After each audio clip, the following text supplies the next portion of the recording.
ninth week of the 2018 Kentucky General Assembly brought the passage of a KMA priority bill through the Senate, which now sends it to the governor for a final signature. House Bill 4, sponsored by Representative Adia Wuchner and marshaled through the Senate by Senator Ralph Alvarado, received final passage in the Senate by a vote of 25 to 13 last Tuesday.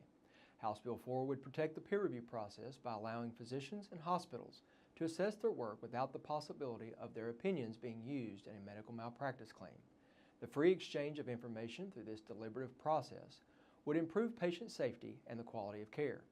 KMA would like to thank Representative Wuchner and Senator Alvarado for their leadership on this issue. Senate Bill 20, sponsored by Senator Ralph Alvarado, passed favorably from the full Senate last week by a vote of 20 to 16.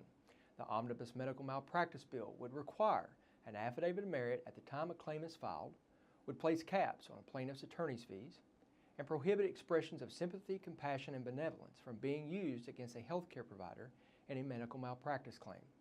Senate Bill 20 now heads to the House for consideration. Please call your representative and ask them to support Senate Bill 20.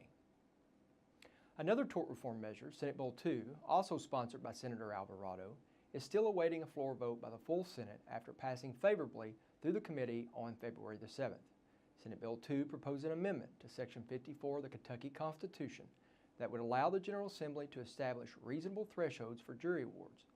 KMA urges members to continue contacting their senators in support of this important legislation.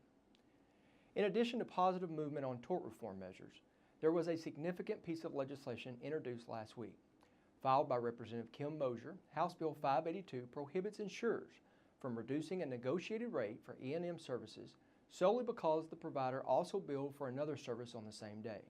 The measure would also prohibit an insurer from denying coverage for emergency services in a concurrent or retrospective review based on the final diagnosis of the insured. Finally, the bill would establish a time frame for prior authorization of post-stabilization treatment. The bill comes on the heels of Anthem announcing that it plans to rescind its recently revised Modifier 25 policy, as well as extensive local and national media coverage of the insurer's refusal to cover emergency room visits if the visit is deemed non-emergent after the fact. Only 18 days remain in the 2018 regular session. The pace of legislative activity will pick up over the next few weeks.